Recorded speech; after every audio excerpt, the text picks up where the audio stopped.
Welcome to Introduction to Quantum Field Theory, episode 21. And in this one, we will talk about the energy slash Dirac basis.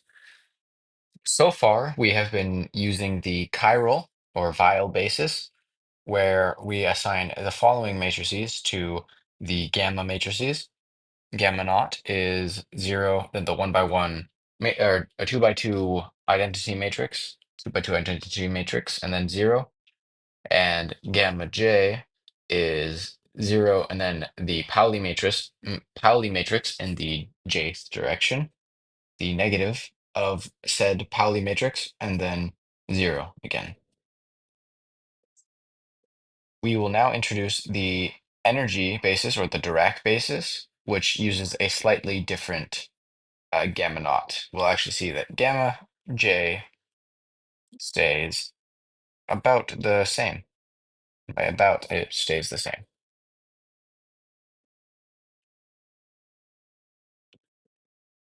And so what we end up actually with in this basis is we end up with gamma naught being diagonalized. So it now has values along its diagonal instead of the anti-diagonal. Now this mapping comes from the following change of basis, or not mapping, this comes from the following change of basis.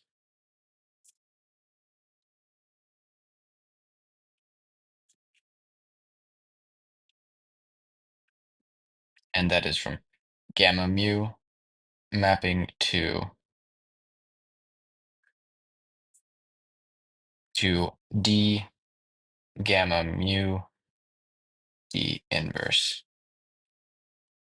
where this d inverse is a matrix, of course, where d is equal to 1 over 2, and then it's just the identity matrix here, identity matrix here, identity matrix here, and negative identity matrix here, which I will expand just so you can see what the matrix looks like. 1 1 0 0, 1 1 0 0, 1 1 0 0, negative 1 negative 1 0 0. This is the change of basis matrix that takes you from the Weyl basis to the Dirac or energy basis.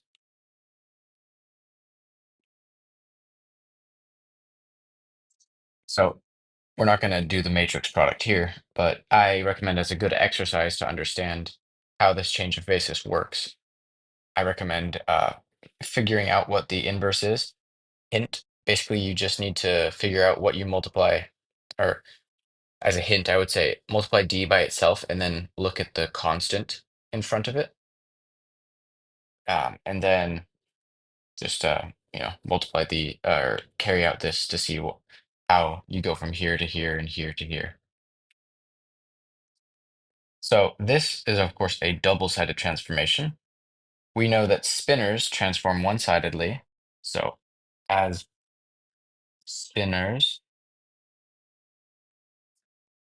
transform one-sidedly,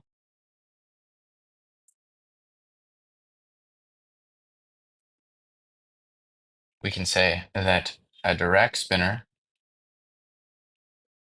maps to a Dirac spinor prime, which is equal to this diagonal matrix times the original Dirac spinor.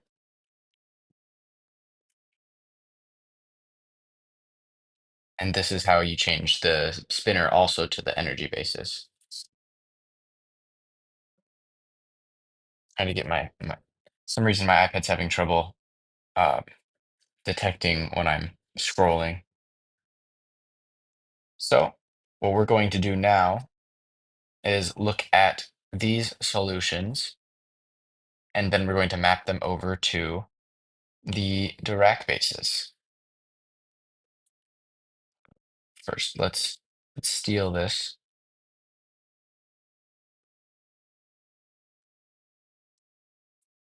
But so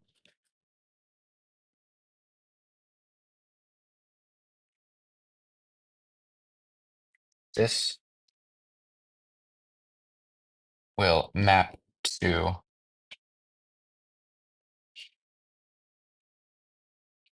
this, except you can put a prime here. It doesn't change the wave-like structure, but what it does do is it combines these two to only, it combines these two elements to only show up here. And then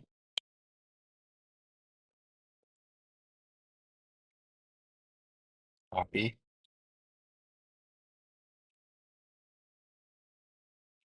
This is this one, get 0, 1, 0, 1.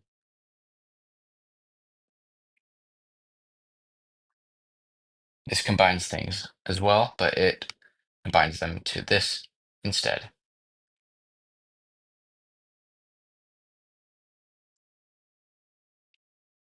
Then for the tilde,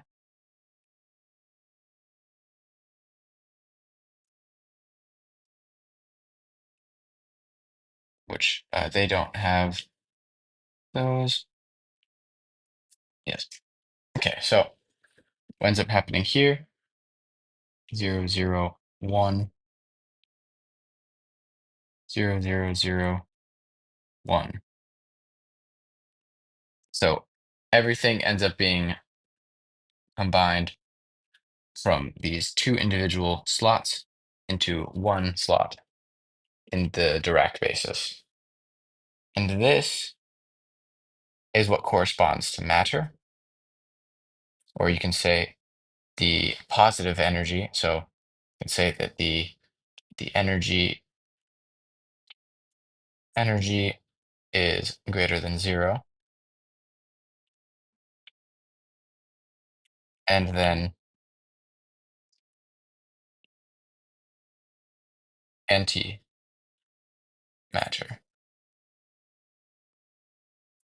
solutions.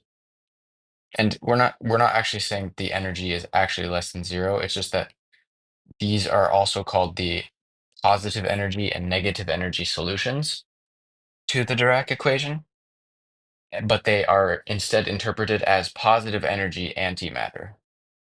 So positive energy matter, positive energy antimatter.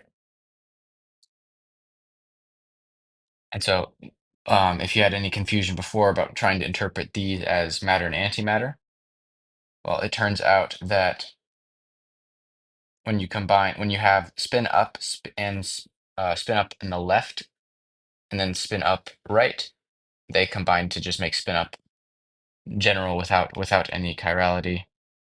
Same thing, spin down for spin up, spin down for antimatter.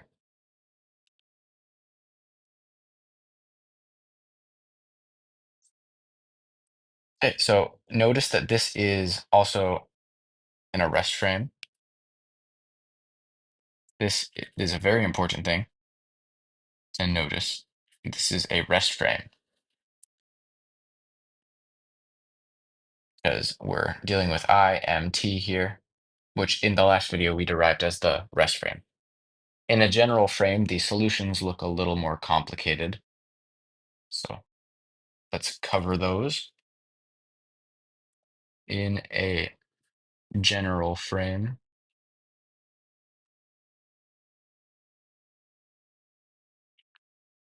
we actually call C1, that's labeled e to the negative I k mu x mu times u1, where u1 is equal to the square root of omega plus m over 2m over 2m, 1, 0, k3 over omega plus m, and then k1 plus I k2 over omega plus m.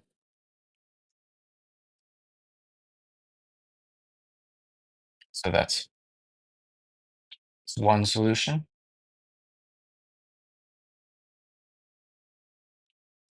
Then we also have the three others.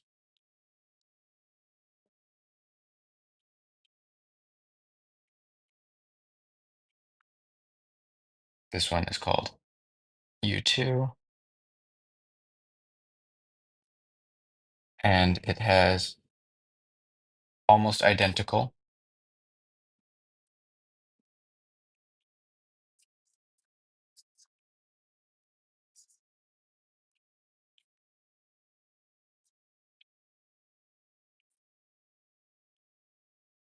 So minus and minus.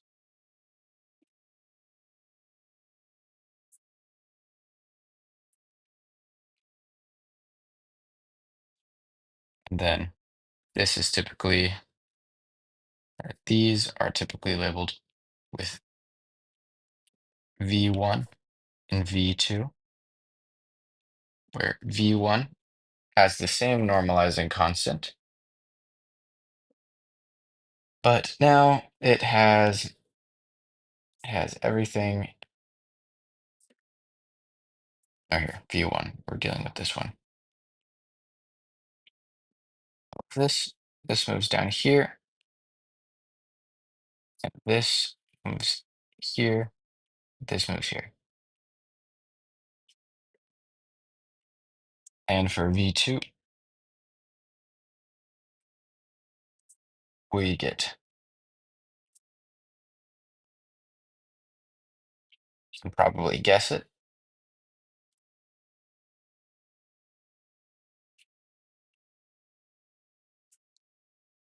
negative K3 minus I, K2.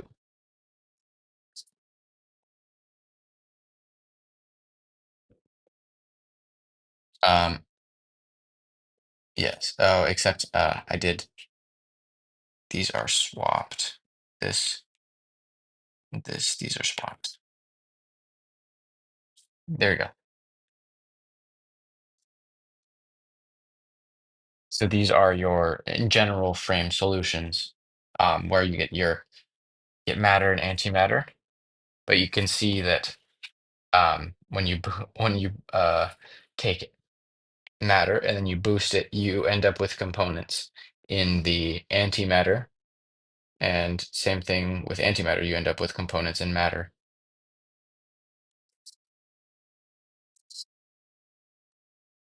So let's write a general solution down, just like we did for the Klein-Gordon equation. We're not going to be deriving it because it's a little ahead of where we are right now. Also, it's tedious. So the general solution for the Dirac equation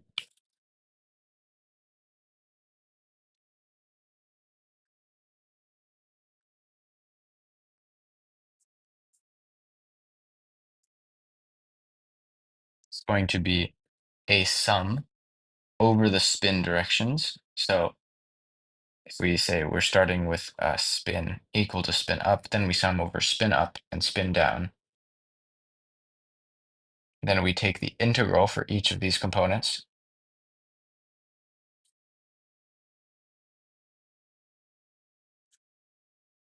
Then 1 over square root of 2 omega. And then this is the spin index, so there'll be a different coefficient for each spin.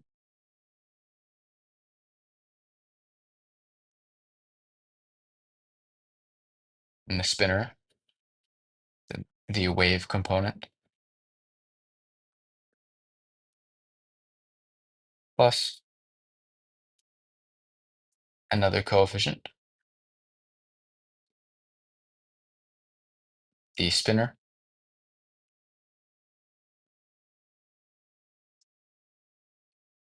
the wave-like coefficient.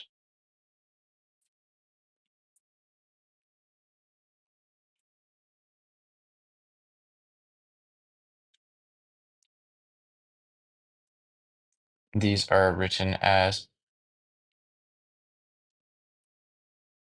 C plus plus C minus.